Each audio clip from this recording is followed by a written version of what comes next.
are suffering just now from a bad attack of economic pessimism. It is common to hear people say that the epoch of enormous economic progress which characterized the 19th century is over, that the rapid improvement in the standard of life is now going to slow down, at any rate in Great Britain.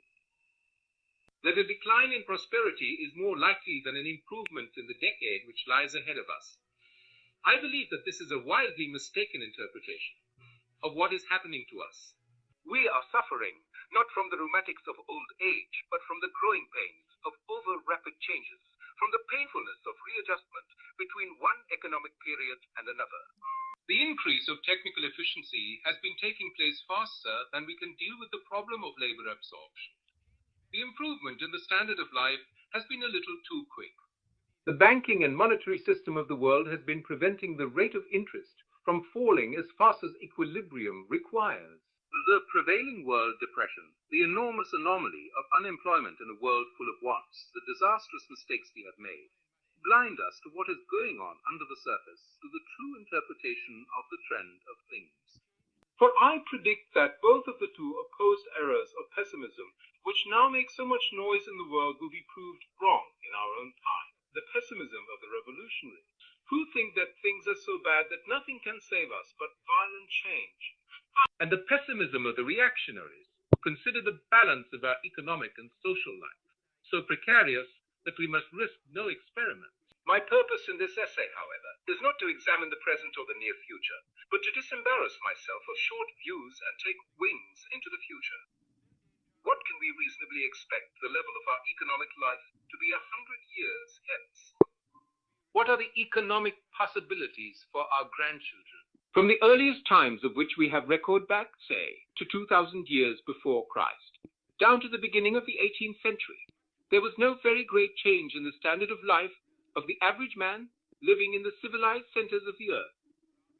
Ups and downs, certainly, visitations of plague, famine, and war, golden intervals, but no progressive violent change. Some periods perhaps so percent better than others, at the utmost 100% better, in the 4,000 years which ended, say, in AD 1700.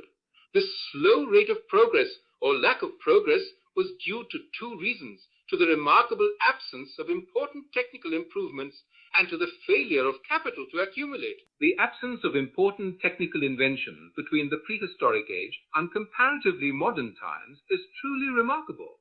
Almost everything which really mattered and which the world possessed at the commencement of the modern age was already known to man at the dawn of history. Language, fire, the same domestic animals which we have today, wheat, barley, the vine and the olive, the plough, the wheel, the oar, the sail, leather, linen, cloth, bricks and pots, gold and silver, copper, tin and lead and iron was added to the list before 1000 BC. Banking, statecraft, mathematics, astronomy and religion. There is no record of when we first possessed these things. At some epoch before the dawn of history, perhaps even in one of the comfortable intervals before the last ice age, there must have been an era of progress and invention comparable to that in which we live.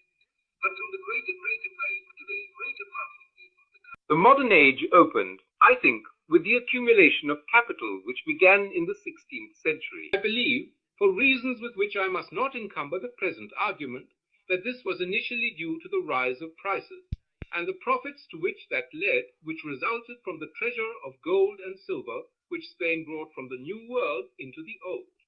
From that time until today, the power of accumulation by compound interest, which seems to have been sleeping for many generations, was reborn and renewed its strength. And the power of compound interest over 200 years is such as to stagger the imagination. From the 16th century, with a cumulative crescendo after the 18th, the great age of science and technical inventions began, which since the beginning of the 19th century has been in full flood. Coal, steam, electricity, petrol, steel, rubber, cotton, the chemical industries, automatic machinery and the methods of mass production, wireless, printing, Newton, Darwin and Einstein, and thousands of other things and men too famous and familiar to catalogue. What is the result? In spite of an enormous growth in the population of the world, which it has been necessary to equip with houses and machines, the average standard of life in Europe and the United States has been raised, I think, about fourfold. The growth of capital has been on a scale which is far beyond 100-fold of what any previous age had known. And from now on, we need not expect so great an increase of population. If capital increases, say 2% per annum, the capital equipment of world will have increased by a half in 20 years, and 7.5 times in 100 years. Think of this in terms of material things, houses, transport, and the like. At the same time, technical improvements in manufacture and transport have been proceeding at a greater rate in the last 10 years than ever before in history. In the United States, factory output per head was 40% greater in 1925 than in 1919. In Europe, we are held back by temporary obstacles. But even so, it is safe to say that technical efficiency is increasing by more than 1% per annum compound. There is evidence that the revolutionary technical changes, which have so far chiefly affected industry, may soon be attacking agriculture. We may be on the eve of improvements in the efficiency of food production as great as those which have already taken place in mining, manufacture, and transport. In quite a few years, in our own lifetimes, we may be able to perform all the operations of agriculture, mining, and manufacture with a quarter of the human effort to which we have been accustomed. For the moment, the very rate of these changes is hurting us, and bringing difficult problems to solve. Those countries are suffering relatively, which are not in the vanguard of progress. We are being afflicted with a new disease of which some readers may not yet have heard the name, but of which they will hear a great deal in the years to come, namely technological unemployment. This means unemployment due to our discovery of means of economizing the use of labor outrunning the pace at which we can find new uses for labor. But this is only a temporary phase of maladjustment. All this means in the long run that mankind is solving its economic problem.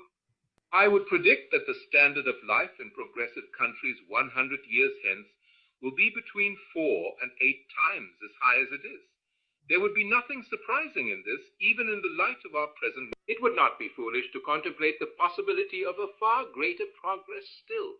I draw the conclusion that, assuming no important wars and no important increase in population, the economic problem may be solved, or be at least within sight of solution, within 100 years. This means that the economic problem is not, if we look into the future, the permanent problem of the human race.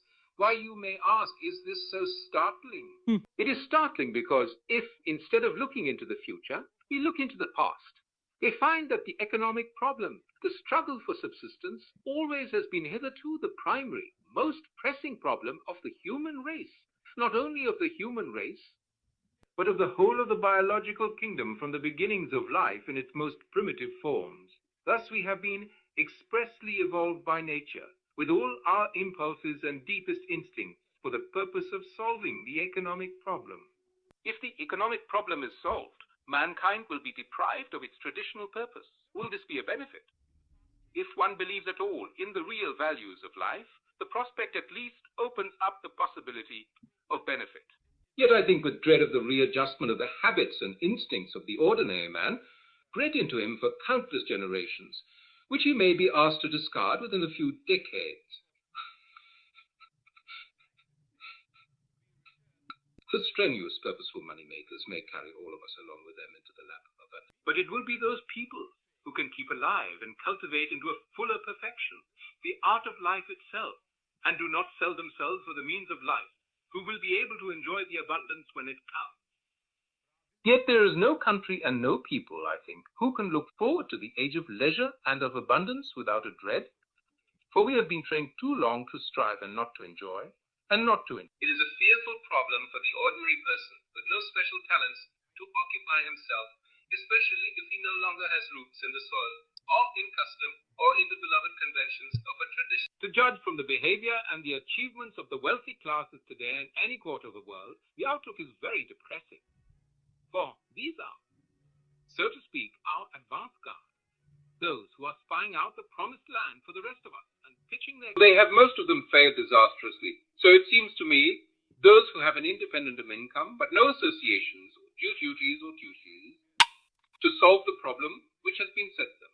I feel sure that with a little more experience, we shall use the newfound bounty of nature quite differently from the way in which the rich use it today, and will map out for ourselves a plan of life quite otherwise than theirs. For many ages to come, the old Adam will be so strong in us that everybody will need to do some work if he is to be contented. We shall do more things for ourselves than is usual with the rich today, only too glad to have small duties and tasks and routines. Beyond this, we shall endeavor to spread the bread thin on the butter, to make what work there is still to be done to be as widely shared as possible. 3-hour shifts or a 15-hour week may put off the problem for a great while. For 3 hours a day is quite enough to satisfy the old Adam in most of us. There are changes in other spheres too, which we must expect to come. When the accumulation of wealth is no longer of high social importance, there will be great changes in the code of morals. We shall be able to rid ourselves of many of the pseudo-moral principles which have hag-ridden us for 200 years, by which we have exalted some of the most distasteful of human qualities into the position of the highest virtues. We shall be able to afford to dare to assess the money motive at its true value. The love of money as a possession, as distinguished from the love of money as a means to the enjoyments and realities of life, will be recognized for what it is, a somewhat disgusting morbidity, one of those semi-criminal, semi-pathological propensities which one hands over with a shudder to the specialists in mental disease. All kinds of social customs and economic practices affecting the distribution of wealth and of economic rewards and penalties, which we now maintain at all costs, however distasteful and unjust they may be in themselves, because they are tremendously useful in promoting the accumulation of capital. We shall then be free at last to discard. I look forward, therefore, in days not so very remote, to the greatest change which has ever occurred in the material environment of life of human beings in the aggregate. But of course, it will all happen gradually, not as a catastrophe. Indeed, it has already begun. The course of affairs will simply be that there will be ever larger and larger classes, and groups of people from whom problems of economic necessity have been practically removed. The critical difference will be realized when this condition has become so general that the nature of one's duty to one's neighbors change. For it will remain reasonable to be economically purposive for others after it has ceased to be reasonable for oneself. The pace at which we can reach our destination of economic bliss will be governed by 4 things: our power to control population, our determination to avoid wars and civil dissensions, our willingness to entrust to science the direction of those matters which are properly the concern of science, and the rate of accumulation as fixed by the margin between our production and our consumption, of which the last will easily look after itself, given the first 3. Meanwhile, there will be no harm in making mild preparations for our destiny, in encouraging and experimenting in the arts of life as well as the activities of purpose. But chiefly, do not let us overestimate the importance of the economic problem, or sacrifice to its supposed necessities other matters of greater and more permanent significance. If economists could manage to get themselves thought of as humble, competent people on a level with dentists, that would be splendid.